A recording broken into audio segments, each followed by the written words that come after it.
ನಮ್ಮಿಬ್ಬರ ನಡುವೆ ಪ್ರೀತಿಯಾಗಿದೆ ಗೊತ್ತಾಗಿಲ್ಲ. ಅಂದರೆ ಪ್ರೀತಿಸೋದಕ್ಕಿಂತ ನಾವು ಬೆಳೆಸ್ತಾ ಬಂದ್ವಿ. ರೇಖಾ, ನನ್ನ ಅಂತರಂಗ ಹೇಗಿದೆ ಗೊತ್ತಾ? ನಿನ್ನೆ ತನಕ ಪರಿಚಯನೇ ಇಲ್ದಿರೋ ಯಾರೋ ವ್ಯಕ್ತಿ ಇವತ್ತು ನಮಗೆ ಸಾಯೋ ಥರ ಹುಚ್ಚಾಗ್ತಾನಂತೆ. ನಮಗೇನೆ ಗೊತ್ತಿಲ್ಲದ ಹಾಗೆ ನಾವು ನಂಬಿಕೆ ವಿಶ್ವಾಸನ ಒಬ್ಬರ ಮೇಲೆ ಇಡ್ತೀವಿ. ಓದಿನ ಮಧ್ಯದಲ್ಲಿ ಜೀವನವನ್ನು ನಡೆಸುವಂತಹ ಪಾಠದ ನಡುವಲ್ಲಿ ಪ್ರೀತಿ ಸ್ನೇಹದ ನಡುವೆ ಅರ್ಥವೇ ಗೊತ್ತಾಗದ ಹಾಗೆ ಪರದಾಡ್ತೀವಿ. ನಮಗೆ ಗೊತ್ತಿಲ್ಲದ ಹಾಗೆ ಯಾವುದು ಪ್ರೀತಿ, ಯಾರಿಗೆ ಯಾರು ಅಂತ, ಹೇಗೆ ಅಂತ ತಿಳ್ಕೊಳ್ಳೋದ್ರಲ್ಲಿ ಜೀವನದ ಅರ್ಧ ಭಾಗ ಮುಗಿಸಿರ್ತೀವಿ. ಜೀವನದಲ್ಲಿ ಜೊತೆ ಬಂದ ಎಲ್ಲ ವ್ಯಕ್ತಿಗಳು ನಮ್ಮ ಕೊನೆವರೆಗೂ ಸಾವಿನವರೆಗೂ ಇರೋದಿಲ್ಲ ಅಂತ ಅರ್ಥ ಮಾಡ್ಕೊಂಡಿರ್ತೀವಿ. ಆದರೂ ನಮ್ಗೆ ಅರ್ಥ ಆಗದ ಹಾಗೆ ಬದುಕ್ತಾ ಇರ್ತೀವಿ. ನಮ್ಮಿಂದ ಯಾರಾದರೂ ದೂರ ಹೋದರೆ ಅವರಿಗೆ ಅಥವಾ ನಮಗೆ ಅವರ ಅವಶ್ಯಕತೆ ಮುಗೀತು ಅಂತ ಅರ್ಥ.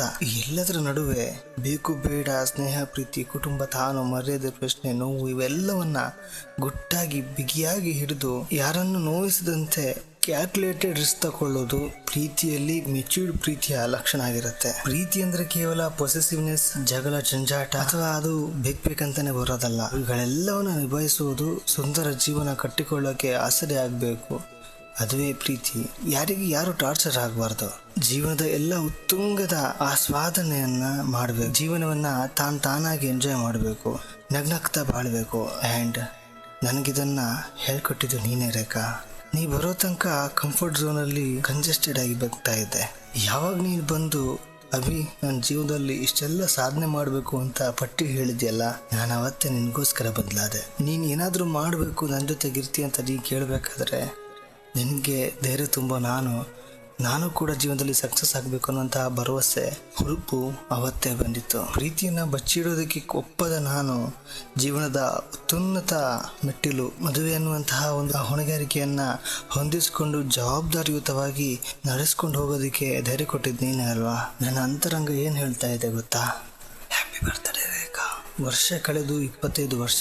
ನಿನ್ನ ಕಣ್ಣೀರ ಹನಿಯ ಲೆಕ್ಕ ಹಾಕುವ ಆಸೆ ನನಗಿಲ್ಲ. ನಿನ್ನ ದುಃಖದ ಸಮಯವು ನನಗೆ ಬೇಕಾಗಿಲ್ಲ. ಏಕೆಂದರೆ ಶುದ್ಧ ಪ್ರೀತಿಯ ಮಾತ್ರ ನೀನು ನನಗೆ ಕೊಟ್ಟಿದ್ದು. ಖುಷಿಯ ಹಂಚಲು ತಿಳಿಸಿದೆ, ಜೀವನದ ಅರ್ಥವ ತಿಳಿಸಿದೆ, ಇರೋದ್ರಲ್ಲೇ ಸುಖವಾಗಿರೋದನ್ನು ಕಳಿಸಿದೆ. ರೇಖಾ, ನನ್ನ ಅಂತರಂಗ ಏನು ಹೇಳಿದೆ ಗೊತ್ತಾ? ನೀನಿದ್ದಾಗ ನಿನ್ನ ಮೇಲೆ ಪ್ರೀತಿ ಕಾಣಿಸದೇ ಇರ್ಬೋದು ಅಥವಾ ನಾನು ತೋರಿಸದೇ ಇರ್ಬೋದು. ಅದೊಂದು ಮಾತಿದೆಯಲ್ಲ, ನಮಗೆ ಹತ್ರ ಇದ್ದವರು ಅವ್ರು ದೂರ ಆದಾಗ ಮಾತ್ರ ಅವರ ಬೆಲೆ ಗೊತ್ತಾಗೋದು ಅಂತ.